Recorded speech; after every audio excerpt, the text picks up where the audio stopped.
तो last class से आगे बढ़ रहे हैं बेटा। लास्ट क्लास में हमने डिस्कस कर लिया था कि इस सब्जेक्ट की कहाँ हमारी लाइफ में इंपॉर्टेंस आने वाली है, आखिर क्या क्या हमको पढ़ना है, कैसे हमें पढ़ना है, कौन से चैप्टर का कितना वेटेज है, वो सारी बातें अपन ने कर ली थी, और कौन सा पार्ट कितना इंपॉर्टेंट है। आज अपन एक थोड़ा बेसिक थ्योरेटिकल पार्ट स्टार्ट करने जा रहे हैं, क्योंकि बेसिक तो पढ़ना ही पड़ेगा थ्योरेटिकल। उसके बाद हम जो है चैप्टर नंबर 2 में जाएंगे।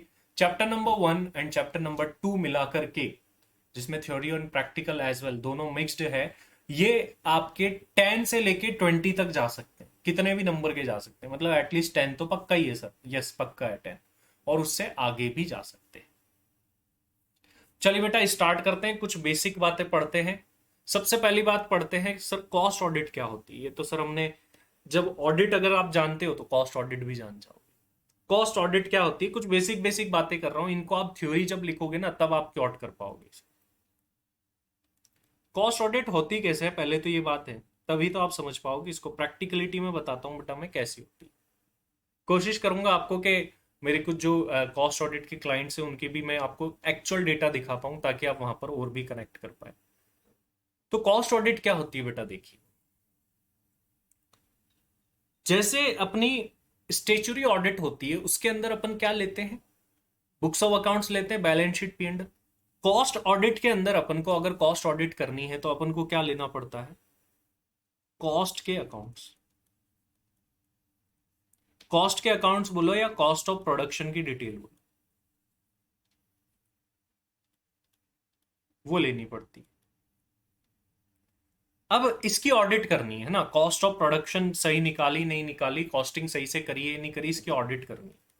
ऑडिट करेंगे कैसे भाई, जैसे अकाउंट्स में कोई चीज सही आपको चेक करनी है कि ये चीज सही से करी हुई या नहीं करी हुई, तो आप किससे मैच करते हो, किससे देखते हो, आप एएस या इंड एएस से देखते हो। तो यहां पर किस चीज से देखें कि ये आपने कॉस्ट जो निकाली है वो सही है या गलत है। तो हम ये चेक करते हैं कि जो ये कॉस्ट निकाली गई है, कॉस्टिंग की गई है, ये as per cost accounting standard है या नहीं। और इसके लिए हमको क्या पढ़ना है इसमें, यही वो रीजन है जिसके लिए हमको क्या पढ़ना है, cost accounting standard. On the other hand, cost auditor हमसे ये पूछता है कि मुझे ये ऑडिट करते टाइम कौन सी गाइडलाइंस फॉलो करनी है। क्योंकि स्टैच्यूटरी ऑडिटर के लिए तो आपने क्या बना रखे हैं, ऐसे बना रखे हैं, एस ए ऑडिट के अंदर होते हैं, आपने देखा होगा। तो आपको कॉस्ट ऑडिट कैसे करनी है, जैसे मान लो अपन लोगों को मिलके कोई कॉस्ट ऑडिट करनी है, ठीक है, उसकी क्या गाइडलाइंस है, कैसे करनी है, क्या करनी है, इसके लिए क्या बना रखे हैं बेटा, कॉस्ट ऑडिटिंग स्टैंडर्ड बना रखे। इसके लिए क्या बना रखे, cost auditing standard. To verify the cost of production, क्या आपने कॉस्ट सही से निकाली या नहीं निकाली, कॉस्ट के books of accounts, costing P and L सही से बनाया कि नहीं बनाया, कॉस्ट शीट सही से बनाई या नहीं बनाई, इसके लिए हम कॉस्ट ऑडिट करते हैं। अब ये सही है या गलत है कहां से पता चलेगा, you have to read cost accounting standard. इसीलिए अपन कॉस्ट ऑडिट के अंदर सारे कॉस्ट अकाउंटिंग स्टैंडर्ड्स को पढ़े। और आपको ऑडिट करते टाइम क्या फॉलो करना है, किस चीज को समझते हुए, किस चीज को फॉलो करते हुए कॉस्ट ऑडिट करनी है, इसी के लिए बनाए गए हैं कॉस्ट ऑडिटिंग स्टैंडर्ड, जो कि दोनों चीजें हम आगे जाकर के पढ़ने वाले हैं। एक बेसिक मीनिंग ले तो वेरीफाइंग और चेकिंग और एनालाइजिंग कॉस्ट। तो देखिए बेटा इसकी बेसिक डेफिनेशन पढ़ लेते हैं, और जो भी इंपॉर्टेंट वर्ड्स हैं उनको मैंने हाईलाइट कर दिया है आपके लिए, ताकि आप रिवीजन के टाइम पर इजीली इनको पढ़ पाए। At the time of revision I will try कि आपको एक शॉर्ट नोट्स भी मिल जाए, और वो है मेरे ऑलरेडी बने हुए, लेकिन मुझे नीड लगी तो ही आप शॉर्ट नोट से करिएगा, वरना ये भी कोई ज़्यादा बड़े आपके नोट्स नहीं होने वाले। थ्योरी मुश्किल से 50 to 60 पेजेस की होने वाली है आपकी, बाकी प्रैक्टिकल का कंटेंट। तो देखिए कॉस्ट ऑडिट की डेफिनेशन पढ़ लेते हैं। Verification of the cost of production of any product और सर्विस। कई बार हम क्या करते हैं बेटा, कॉस्ट का मतलब सिर्फ प्रोडक्ट से लेते हैं, जबकि कॉस्ट तो सर्विस की भी निकलती है। क्या आपने सर्विस की कॉस्ट निकालना सीखा है, यस सीखा है। कहाँ सीखा है सर, ऑपरेटिंग कॉस्टिंग पढ़ी होगी आप।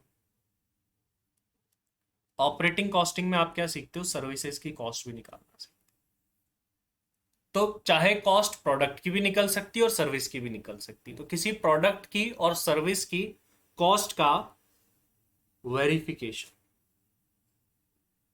किस बेसिस पर, on the basis of accounts maintained by our enterprise in accordance with the accepted principle of cost accounting. Cost accounting के एक्सेप्टेड प्रिंसिपल मतलब कॉस्ट अकाउंटिंग।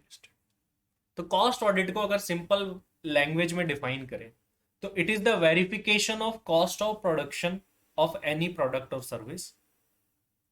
किसी भी प्रोडक्ट की या सर्विस की कॉस्ट का वेरिफिकेशन करना, और वो कॉस्ट कैसे निकाली गई हो, किसको फॉलो करते हुए निकाली गई हो, कॉस्ट अकाउंटिंग स्टैंडर्ड्स को फॉलो करते। There are different type of definition, एक और type of detail definition, independent examination of the cost statement, cost records and other related information of an entity with a view to express an opinion thereof. Standard on cost auditing provides guidance to the cost auditor through each step of audit। मैंने आपको दोनों चीजें combine करके बता दी। दोनों चीजों का अगर अपन रिजल्ट निकाले, इंपॉर्टेंट बात निकाले, तो क्या क्या निकल के आती है देखिए बेटा। पहली चीज, कॉस्ट ऑडिट क्या होती है? Verification of cost of production. किसकी कॉस्ट ऑफ प्रोडक्शन को वेरीफाई करोगे? ऑफ प्रोडक्ट और सर्विस। क्या चीज वेरीफाई करोगे भाई? कि ये as per cost accounting standard बनाए गए हैं या नहीं बनाए गए, इनको कैलकुलेट करते टाइम फॉलो कैसे करोगे? क्या मतलब आपको ऑडिट करनी कैसे, ये कौन बताएगा? ये कॉस्ट ऑडिटिंग स्टैंडर्ड होता है, कॉस्ट ऑडिटिंग स्टैंडर्ड। ये बातें यहां पर बेटा बोली गई है, 3-4 बातें जो निकल करके आती है। अब हमारे इंस्टीट्यूट ने जो डेफिनेशन दी है वो ये रही, institute of cost accountants of India ने जो डेफिनेशन दी वो ये रही। क्या बोला? Cost audit system of audit for the review, examination and appraisal of the cost accounting records and attendant information required to be maintained by a specific industry as mandated by the applicable Companies Act and rules framed there। क्या बोला गया? Cost audit है review करना, examine करना मतलब check करना हो गया दोनों के बाद। भाई पहले रिव्यू कर रहे हो मतलब आप देख रहे हो किसी चीज को, एग्जामाइन मतलब चेक कर रहे हो इसमें कोई गलती तो नहीं है, और फिर चेक कर, अप्रेजल करना मतलब हाँ भाई ओके है सब कुछ। अगर हम बोलते हैं ना ओके है सब कुछ, इसको बोलते हैं अप्रेजल। किस चीज को रिव्यू, एग्जामाइन और अप्रेजल किया जाएगा? जो कि आपने कॉस्ट अकाउंट्स बनाए हैं उसको किया जाएगा। अब एक बात मैं आपको कनेक्ट कराना चाहूंगा बेटा कि सर ये जो कॉस्ट ऑडिट है ना,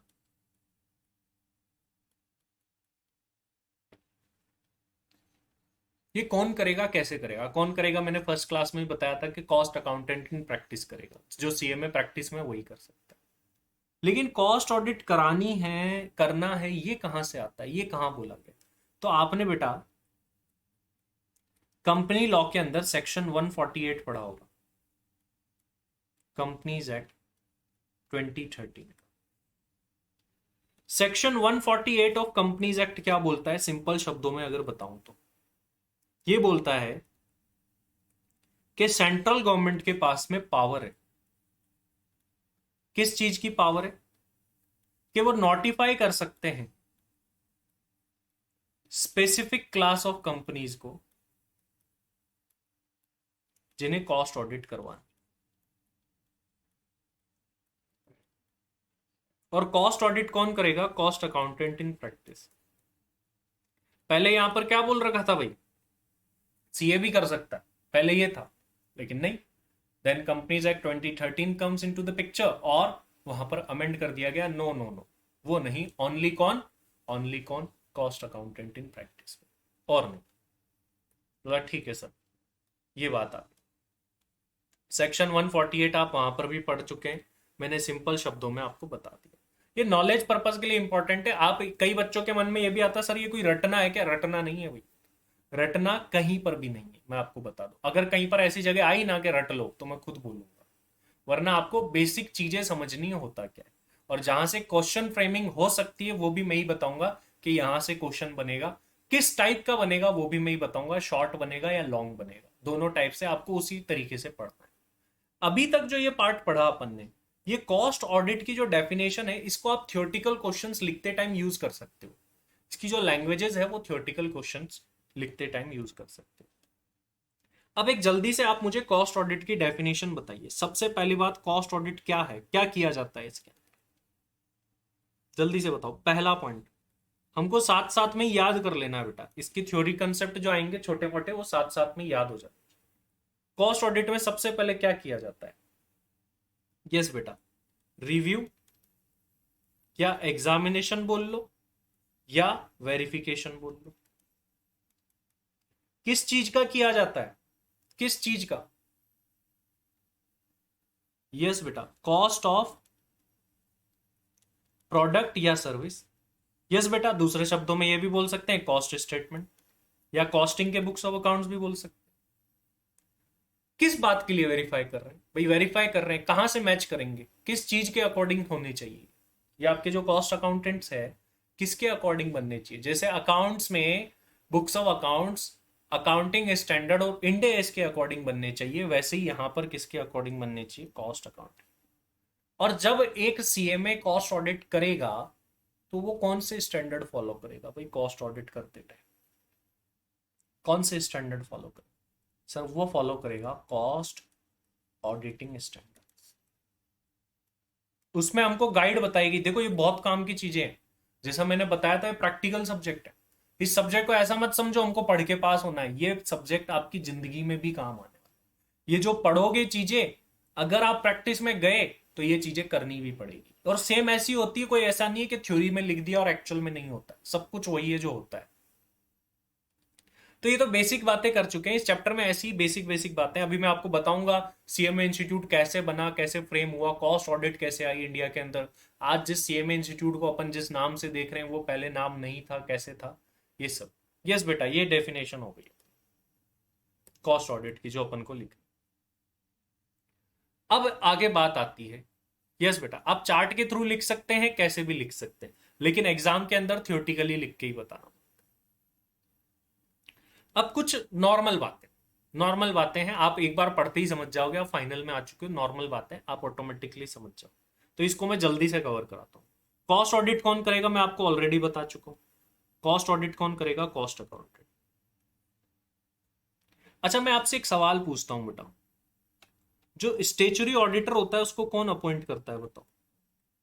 स्टेचुरी ऑडिटर होता है उसको कौन अपॉइंट करता है? बोर्ड। स्टेचुरी ऑडिटर जो आपने कंपनी लॉ में पढ़ा हुआ है, इसको कौन अपॉइंट करता है? Let me see, let me check your knowledge. और ये नॉलेज तो आपको होनी चाहिए, अगर ये नॉलेज नहीं है तो क्या ही बताऊं फिर। Sir board. देखिए अगर एग्जैक्ट आंसर दे तो सबसे पहले तो बोर्ड ऑफ डायरेक्टर अपॉइंट करते हैं, लेकिन उनसे काम नहीं बनता। बोर्ड ऑफ डायरेक्टर को जो जनरल मीटिंग होती है उसमें मेंबर से क्या लेनी पड़ती है? अप्रूवल लेनी पड़ती है।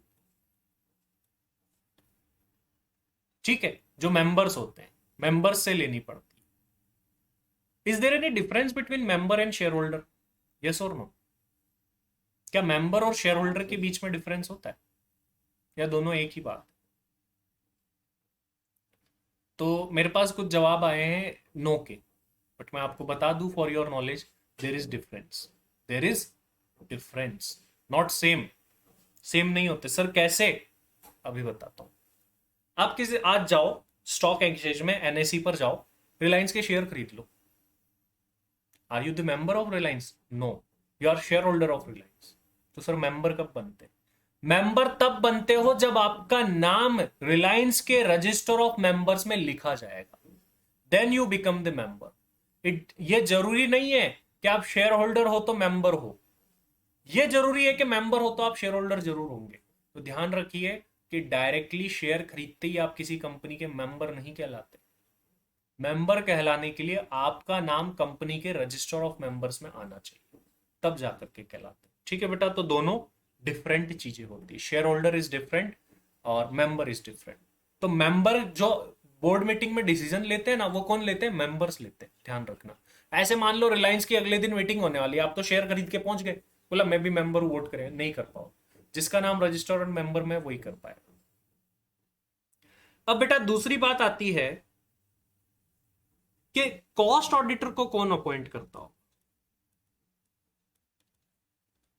चलो एक बात इससे भी कनेक्ट करते हैं, क्योंकि स्टेचुरी ऑडिट्स भी कनेक्ट करनी है। स्टेचुरी ऑडिटर की जो रिपोर्ट आती है भाई,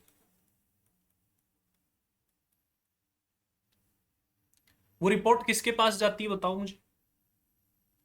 सर स्टेचुरी ऑडिटर की जो रिपोर्ट है वो जनरल मीटिंग में प्रेजेंट करनी पड़ती है, ऑडिटर ने ये रिपोर्ट दी, मेंबर्स देखते हैं। कॉस्ट ऑडिट की जो रिपोर्ट है ना बेटा, पहली बात, कॉस्ट ऑडिटर को बोर्ड ऑफ डायरेक्टर अपॉइंट करते हैं और इसकी रिपोर्ट भी बोर्ड ऑफ डायरेक्टर के पास जाती है, और बोर्ड ऑफ डायरेक्टर के पास जाने के बाद सीधी पहुंचती है सबसे ऊपर सेंट्रल गवर्नमेंट। इसका रीजन भी बताऊंगा मैं आपको, लॉजिकल रीजन क्या है, सेंट्रल गवर्नमेंट के पास पहुंचती है। तो ये हुआ सर, कॉस्ट ऑडिटर ऑडिट करके अपनी रिपोर्ट किसको देगा, बोर्ड ऑफ डायरेक्टर को, और बोर्ड ऑफ डायरेक्टर उस रिपोर्ट को कहां पहुंचाएंगे, गवर्नमेंट के पास में पहुंचाएंगे। कैसे पहुंचाते हैं मैं प्रैक्टिकली बताऊंगा, फॉर्म्स भरने पड़ते हैं कुछ, वो फॉर्म्स भर के पहुंचाएंगे। एक जनरल सी बात और कर रहे हैं, क्या स्टेचुरी ऑडिटर, क्या हमारा कॉस्ट ऑडिटर बन सकता है, नहीं बन सकता सर, नॉर्मल सी बात। और वैसे भी स्टेचुरी ऑडिटर तो सीए होता है, तो सीए स्टेचुरी ऑडिटर है, वो कॉस्ट ऑडिटर बनने का सवाल ही नहीं उठता, नहीं बन सकता। एक बात आपने और पढ़ी होगी, मुझे यस और नो में जवाब देना बेटा। आपने ऑडिटर की qualification, disqualification, right, duties, obligation पढ़ रखी है क्या, बताओ मुझे यस और नो। कंपनी लॉ में पढ़ रखी है स्टेचुरी ऑडिटर की, वही सेम टू सेम, वही same to same qualification, disqualification, rights, duties are applicable on cost auditor. तो स्टेचुरी ऑडिटर की qualification, disqualification, rights, duty are same as cost auditor, दोनों सेम है, दोनों में कोई फर्क। तो यहां पर आपको ज्यादा मेहनत नहीं करनी पड़ेगी उस पर। क्या स्टेचुरी ऑडिट कॉस्ट ऑडिट एक ही होती है, answer is no. Cost audit shall be in addition to the statutory audit. किसी की स्टेचुरी ऑडिट हो रही है तो वो ऐसे नहीं बोल सकता मैं तो कॉस्ट ऑडिट नहीं कराऊंगा, मेरी तो स्टेचुरी ऑडिट होती है, करानी पड़ेगी। फिर मन में एक सवाल और आता है, सर किसको करानी पड़ेगी, इसके लिए अपन को इसका जो नेक्स्ट चैप्टर है, डिटेल कॉस्ट रिकॉर्ड्स किसको रखने, कॉस्ट ऑडिट किसको करानी, किसको नहीं करानी, वहां मैं आपको पूरी प्रैक्टिकल चीजें बताने वाला हूं कि कहां हम लैग करते हैं, कहां कॉस्ट ऑडिट की पावर में कमी है और कहां हम जो है आगे सुपीरियर है चीजों। कॉस्ट ऑडिटर को कौन अपॉइंट करेगा, ये बात यहां पर भी आ गई, बोर्ड ऑफ डायरेक्टर्स अपॉइंट करे। अब कॉस्ट ऑडिटर अपनी रिपोर्ट किसको देगा, बोर्ड ऑफ डायरेक्टर को देगा, और बोर्ड ऑफ डायरेक्टर वो रिपोर्ट सेंट्रल गवर्नमेंट को देंगे 30 दिन के अंदर। ये अगले चैप्टर में डिटेल में आएगा, मैं वहां पर आपको पढ़ाऊंगा। तो देखिए बेटा, कॉस्ट ऑडिटर ऑडिट कर लिया, अपनी रिपोर्ट बोर्ड ऑफ डायरेक्टर को जाके देगा, बोर्ड ऑफ डायरेक्टर वो रिपोर्ट 30 दिन के अंदर अंदर पहुंचाएंगे सेंट्रल गवर्नमेंट। ये सर सेंट्रल गवर्नमेंट के पास क्यों पहुंचाई जा रही, बात समझ नहीं आ रही होगी, अभी आएगी समझ में आगे जाके, जब मैं इसकी हिस्ट्री बताऊंगा ना तब आपको समझ में आएगी। कॉस्ट ऑडिट की हिस्ट्री देखो, एक बात बोली गई, कॉस्ट ऑडिटर जो कि डिफॉल्ट करता है वो सेम उसी तरीके से पनिशेबल होगा जैसे सेक्शन 147 में स्टेचुरी ऑडिटर के लिए। ये आगे ही बात करेंगे इस पॉइंट के ऊपर, मतलब सेम है, स्टेचुरी ऑडिटर को जो सजा है, जो डिफॉल्ट की, वही सजा सेम कॉस्ट ऑडिटर। क्या है क्या नहीं आगे सेपरेटली बात कर लेंगे, अभी इसके डिटेल में नहीं। अब एक बात करते हैं बेटा, सीएमए इंस्टीट्यूट कैसे बना, सीएमए इंस्टीट्यूट कैसे बना। देखो बेटा 1944 के अंदर आईसीडब्ल्यूए इंस्टीट्यूट बना था, institute of cost and works accountants of India. आज तो आप आईसीएमएआई या आईसीएआई कहते हो, पहले आईसीडब्ल्यूए नाम था इसका पूरा। और आपको जानते हुए सरप्राइज होगा, पहले ये कंपनी था एक, पहले इसको एज ए कंपनी बनाया गया था 1944। तो जो हमारा इंस्टीट्यूट आज आप देख रहे हैं वो 1944 के अंदर cost and works accountants of India के नाम से स्टैब्लिश्ड हुआ था। कंपनीज एक्ट 1913 चला करता था एज ए लिमिटेड कंपनी। तो आज जो सीएमए इंस्टीट्यूट है वो तो स्टेचुरी बॉडी है, गवर्नमेंट ऑफ इंडिया की बॉडी होगी, लेकिन उससे पहले वो कंपनी हुआ करता था, और नाम क्या था, पुराना नाम आईसीडब्ल्यूए जो आप देखते हैं। 1959 के अंदर हमारे सीएमए का एक्ट आया था। जब ये एक्ट आया ना सीएमए का, तब ये स्टेचुरी बॉडी बन गया, अपने आप में अलग गवर्नमेंट की बॉडी कहलाने लगा उसके। तो 1959 के अंदर क्या हुआ, cost and works accountants act आया, और तब हमारा जो है एक अलग, जो बोल सकते हैं, पहचान बनी आईसीडब्ल्यू। 1944 में ही आ गए थे हम, कई लोग सोचते हैं 1959 में आए थे, हम 1944 में ही आ गए थे, आजादी से भी पहले आ गए थे, अंग्रेजों ने बना दिया था इस बॉडी को एज ए लिमिटेड। इसको सर बनाने की जरूरत क्या पड़ी, आपके मन में ये भी आ रहा होगा, वो भी मैं आपको बताऊंगा, उसके पीछे एक कहानी है। और फिर उसके बाद में 2012 के अंदर आज जो करंट नेम आप देख रहे हैं, institute of cost accountants of India, CMA, इसका नाम चेंज कर दिया। इसका नाम चेंज करने का बेसिक ऐसे तो कोई रीजन नहीं है, देखो मैं ICWA नेम का रीजन बताता हूँ। Cost and works accountants of, होता क्या था कि वर्क्स जो यूज होता है ना वो लेबर वगैरह के लिए होता है, आप देखते होंगे।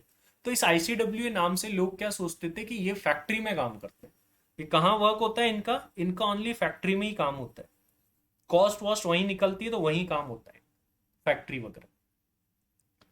अब इंस्टीट्यूट ने क्या करा, इंस्टीट्यूट ने सोचा यार अभी हमको तो ऐसा कुछ है नहीं, लोग सोच रहे हैं तो फैक्ट्री में बैठते हैं, लोग इस सोच के कोर्स ही नहीं करते, मतलब फैक्ट्री में जाना पड़ेगा, मतलब ऑफिस में बैठते हो तुम, लेकिन उनको पता थोड़ी ना है लोगों को। तो फिर नाम अमेंड करा, कॉस्ट एंड मैनेजमेंट अकाउंटेंट वैसे तो आज बोलते हैं, लेकिन ऑफिशियल अभी तक मैनेजमेंट वर्ड तो नहीं आया है, तो कॉस्ट अकाउंटेंट्स ऑफ इंडिया नाम कर दिया गया, CMA नाम कर दिया गया इस कोर्स का। तो CMA जो है कॉस्ट एंड मैनेजमेंट अकाउंटेंट, जिसका ऑफिशियल नेम अभी भी कॉस्ट अकाउंटेंट्स ही है, वो 2012 के अंदर, 1944 में ये इंस्टीट्यूट बना था एज ए कंपनी। 1959 में इनका एक्ट बना करके इसको सेपरेट एक बॉडी, कॉर्पोरेट बॉडी बना दिया गया, स्टेचुरी बॉडी। 2012 में ICWA से चेंज होकर इसका नाम क्या हो गया, कॉस्ट अकाउंटेंट्स। अब एक इंटरेस्टिंग चीज बताता हूं बेटा मैं, कॉस्ट ऑडिट कैसे आई। ये कॉस्ट ऑडिट के पीछे ही कॉस्ट का इंस्टीट्यूट बना। पहले क्या होता था बेटा, कि जो गवर्नमेंट है ना, 1947 के टाइम या इस टाइम पर क्या हुई थी, हमको आजादी मिली थी, और गवर्नमेंट किस काम में लगी हुई थी, डेवलपमेंट के काम में,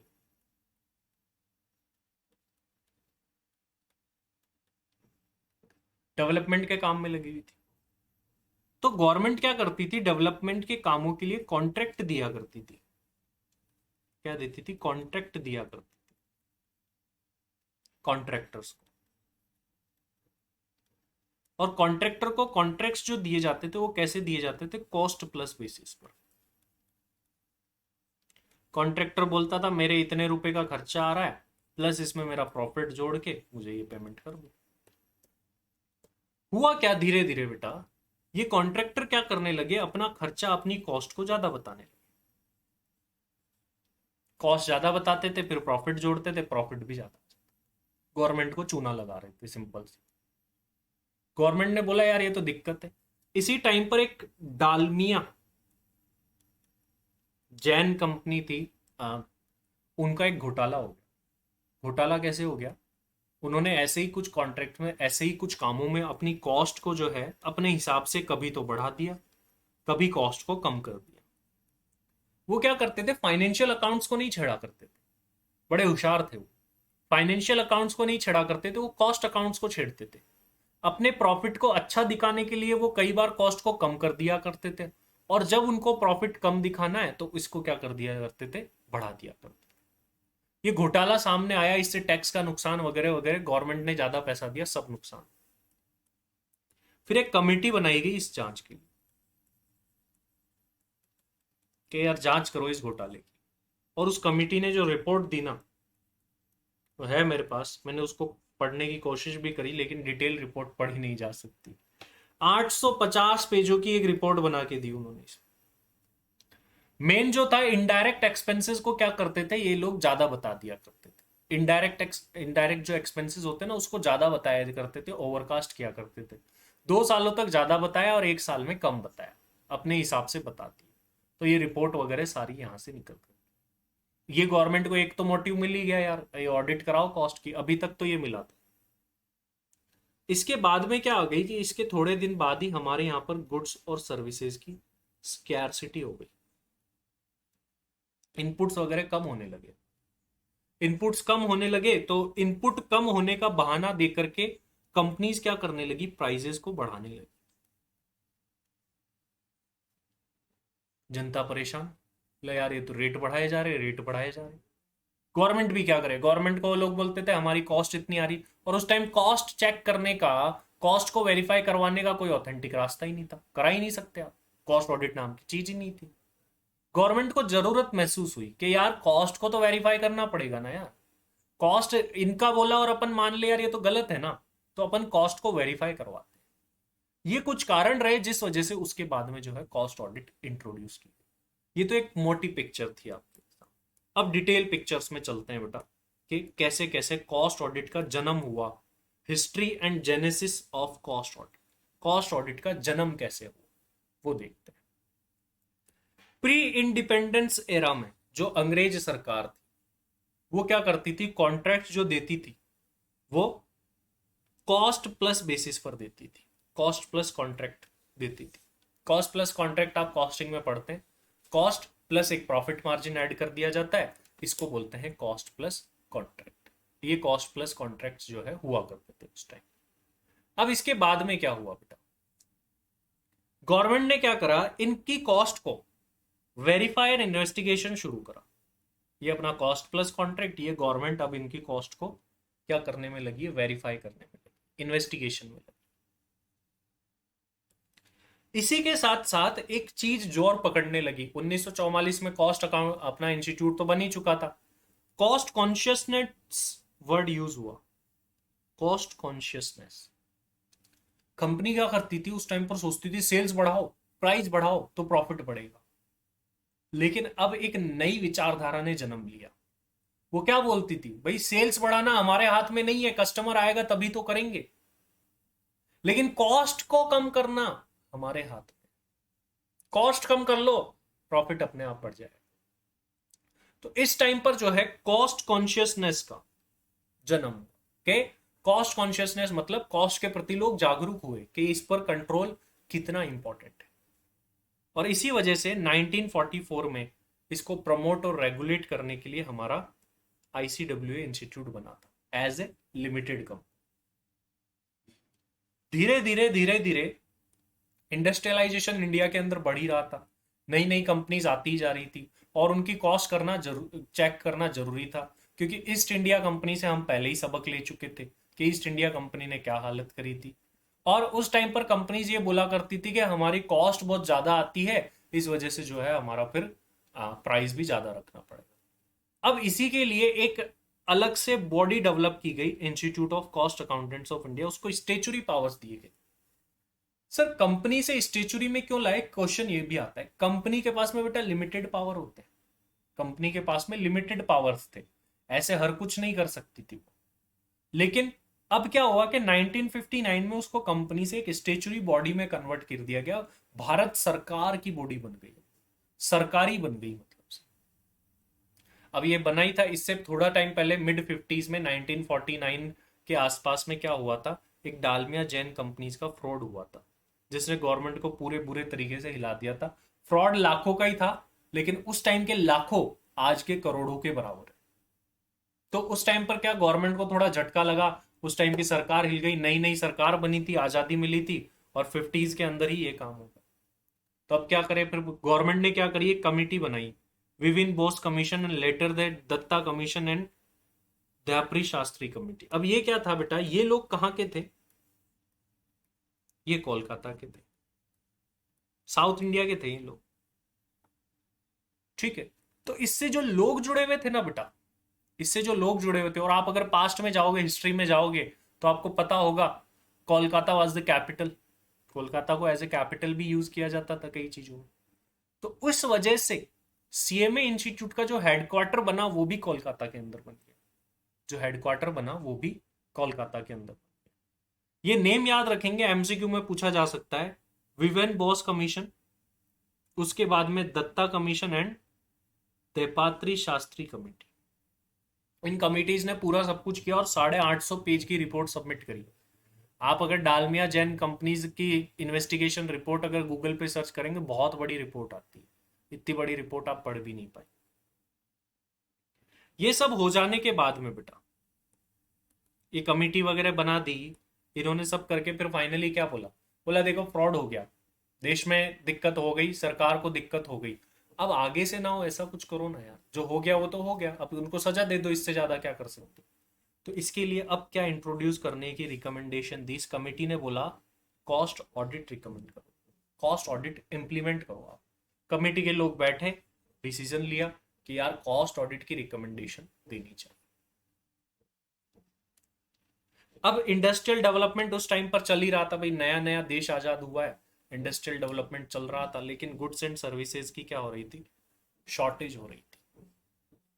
ठीक है, गुड्स एंड सर्विसेज की शॉर्टेज वगैरह पैदा होने लगी, और गुड्स एंड सर्विसेज की शॉर्टेज बता बता करके कंपनीज क्या बोल रही थी कि हम जो है प्राइसेस ज्यादा रखें। गवर्नमेंट परेशान होगी, गवर्नमेंट ने क्या करा, cost audit and maintenance of structural cost data was considered as important instrument in the hands of regulated authorities to monitor, control and regulate the efficient use of scarce resources and inputs, so made available monitor cost of production and this। अब companies जो बोल रही थी कि हमारी cost ज्यादा लग रही है, गवर्नमेंट ने क्या बोला कि कॉस्ट ऑडिट करवाओ। अब तो कुछ सब पर नहीं लगाई गई, कुछ एरियाज पर लगाई गई शुरू शुरू में कॉस्ट ऑडिट, 44 इंडस्ट्रीज थी उन पर, वो भी बाद में काफी जाकर के। उस टाइम पर तो ऐसे ही, मतलब ऐसा कोई मैंडेटरी टाइप नहीं करा भाई, देश नया नया आजाद था, स्कैरसिटी थी, ऊपर से लॉ को और हार्ड बना देंगे दिक्कत होगी, लेकिन उनका कॉस्ट वगैरह का पता करना जरूरी था। तो उनकी कॉस्ट को चेक करवाने के लिए कि यार ये सच बोल रहे हैं या झूठ बोल रहे हैं, ये प्राइस जबरदस्ती तो ज्यादा नहीं बता रहे, तो ये सब करने के लिए फाइनली फाइनली अब क्या हुआ कि कॉस्ट ऑडिट का जन्म हो गया भाई, कॉस्ट ऑडिट जन्म हो गया, खुश हो गया, नया नया new born baby cost audit के नाम से देखने को मिला देश। तो ऐसा हुआ कि सर इसकी पूरी की पूरी हिस्ट्री अगर देखी जाए तो सबसे पहले तो गवर्नमेंट कॉस्ट प्लस कॉन्ट्रैक्ट्स दिया करती थी। कॉस्ट प्लस कॉन्ट्रैक्ट्स में कंपनी क्या किया करती थी, ज्यादा कॉस्ट बताया करती थी, गवर्नमेंट को नुकसान हो रहा था, चूना लगा रही थी कंपनी, गवर्नमेंट ने वेरीफाई करना चालू करा, कॉस्ट को वेरीफाई करना चालू करा। ठीक है, इसके बाद में कॉस्ट कॉन्शियसनेस आने लगी और 1944 में हमारा CMA institute as a company बन गया, 1959 में स्टेचुरी बॉडी बन गया, उसके बाद में फ्रॉड हो गया डालमिया जैन कंपनी का, फिर कमिटीज बना दी गई भी। ये डायग्राम के थ्रू मैंने, अगर आपको कभी भी क्विक रिवीजन करना हो इसका, तो ये डायग्राम से आपको ऑटोमेटिकली क्विक रिवीजन हो जाएगा। फिर कमेटी बनी, शॉर्टेज आने लगी तो फाइनली अब सारा सब कुछ डिस्कशन के बाद कॉस्ट ऑडिट का जन्म हो गया। इस तरीके से कॉस्ट ऑडिट इंडिया के अंदर आई। अब ईयर वाइज देखना चाहे अगर, कि ईयर वाइज सबसे पहले कॉस्ट ऑडिट कब आई, तो 1965 के अंदर बेटा जो है कॉस्ट ऑडिट ने पहला कदम अपना रखा था इस दुनिया के अंदर, इंडिया में बोल रहा हूं। कंपनीज एक्ट 1956 के अंदर एक सेक्शन था 233B, ठीक है, कंपनीज एक्ट के अंदर डाला गया, बोला उसके अंदर बोला गया आपको कॉस्ट ऑडिट करवानी। और एक सेक्शन और था 209 सबसेक्शन 1 क्लोज डी, इसमें बोला आपको कॉस्ट रिकॉर्ड्स रखना। कि कॉस्ट रिकॉर्ड्स और कॉस्ट ऑडिट सर अलग अलग चीज होती है, बिल्कुल अलग है। आगे अपन पढ़ेंगे कि कॉस्ट ऑडिट और कॉस्ट रिकॉर्ड्स दोनों डिफरेंट थिंग है, जैसे एक बुक्स ऑफ अकाउंट्स और एक बुक्स ऑफ अकाउंट्स की ऑडिट, दोनों अलग चीज है ना। कुछ लिमिट से आगे पढ़ेंगे, 35 करोड़ की है, 35 करोड़ या उससे ऊपर आपको कॉस्ट रिकॉर्ड्स बनाने पड़ते हैं, आपको आपकी कॉस्ट शीट बनानी है और कॉस्टिंग P&L बनाना है वगैरह। कॉस्ट ऑडिट बनाने की लिमिट अलग है, books of accounts as per costing बनाने की लिमिट अलग है, जो अपन आगे पढ़े। तो 233B सेक्शन ने क्या किया, 233B सेक्शन ने कॉस्ट ऑडिट के बारे में बोला और इस सेक्शन ने कॉस्ट रिकॉर्ड्स के बारे में। और ये जो सेक्शन था ना बेटा, इसके अंदर सीए को भी पावर थी। सीए को भी पावर क्यों दी गई, उस टाइम तक इतने सीएमए थे ही नहीं, कोर्स की इतनी जागरूकता ही नहीं थी, तो इतने एडिक्वेट नंबर ऑफ सीएमए मिल ही नहीं रहे थे, इसलिए सीए को भी देने पड़े। फिर जो एरा रहा 1965 से लेकर 208 तक का, 44 इंडस्ट्रीज को इसके अंदर क्या कर दिया गया, कवर कर दिया गया धीरे धीरे कॉस्ट ऑडिट वगैरह के अंदर। लेकिन फिर भी सीरियस नहीं था, मैं बताऊं मामला सीरियस नहीं था तब तक। 2008 के अंदर क्या हुआ कि एक ग्रुप बनाया गवर्नमेंट कि इस सिस्टम को समझो यार, ये जो कॉस्ट अकाउंटेंट का और ये कॉस्ट ऑडिटिंग का चल रहा, उन्होंने भाई पूरी स्टडी करके 2009 में अपनी रिपोर्ट को सबमिट कर दिया। देन फाइनली अब डिटेल आई, यहां से सीएमए का जो है बूम आया, सीएमए के लिए जो है अपनी जागरूकता बढ़ी। 2011 के अंदर cost audit and record rules लाए गए, उसमें बताया गया कि किसको कॉस्ट ऑडिट करानी है, क्या टर्नओवर लिमिट्स है, क्या है, सब कुछ। इसी के आने के बाद 2012 से जो है कॉस्ट ऑडिट को डिटेल सब्जेक्ट के रूप में डाला गया। इन डिटेल पहले भी था, लेकिन detail cost audit and record rules भी डाले गए, और फर्दर इनको नया भी बनाया गया 2014 के अंदर।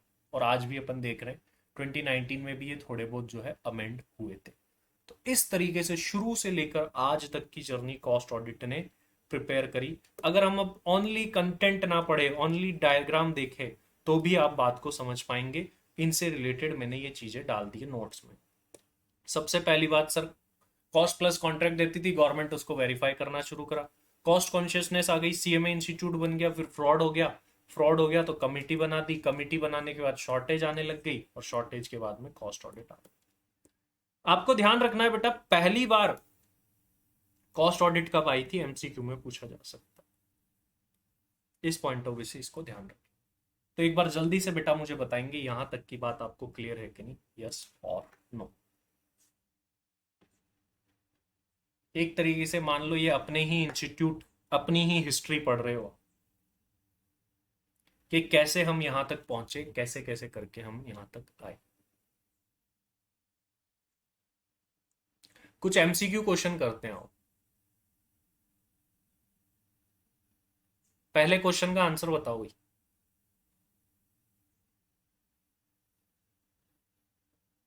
फर्स्ट क्वेश्चन का आंसर, फर्स्ट एमसीक्यू का आंसर क्या होगा बेटा?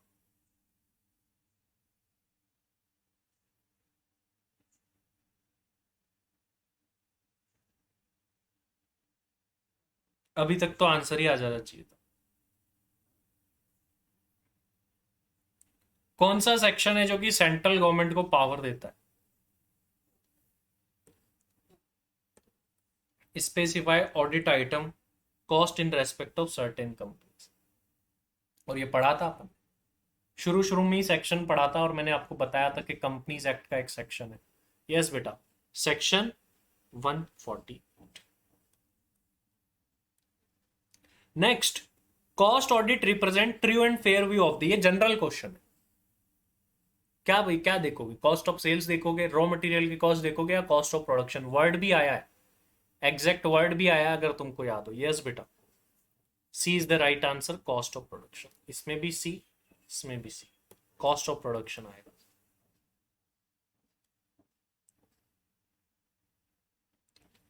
ये चीज तो अभी तक आई नहीं है, डिफॉल्ट वाली ये चीज भी नहीं आई, लेकिन मैं आपको जनरली बात बता दूं, कॉस्ट रिकॉर्ड्स किस बेसिस पर मेंटेन होते हैं, किस बेसिस पर? आप खुद ही सोचो और बता दो मुझे। क्या कैश बेसिस पर होते हैं, एक्चुअल बेसिस पर, या अक्रूवल बेसिस पर? कॉस्ट ऑडिट में बेटा एस्टिमेट्स पर चलती है कुछ चीजें, आपको अगर ध्यान हो तो। आगे पढ़ाऊंगा मैं, जब प्रैक्टिकल आएंगे तब तो पढ़ेंगे ही पढ़ेंगे, लेकिन फिर भी आप इसको समझ सकते हैं। अक्रूवल बेसिस पर जो है कॉस्ट रिकॉर्ड्स मेंटेन होते हैं।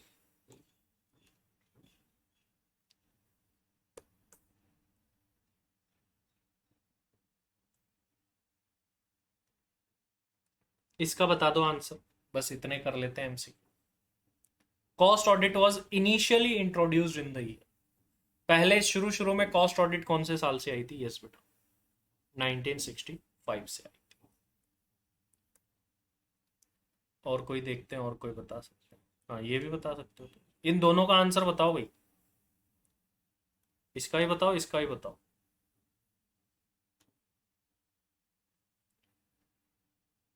सीएमए से कॉस्ट ऑडिट रिपोर्ट आने के कितने दिन के अंदर सेंट्रल गवर्नमेंट के पास पहुंचानी? 30 डेज में सर।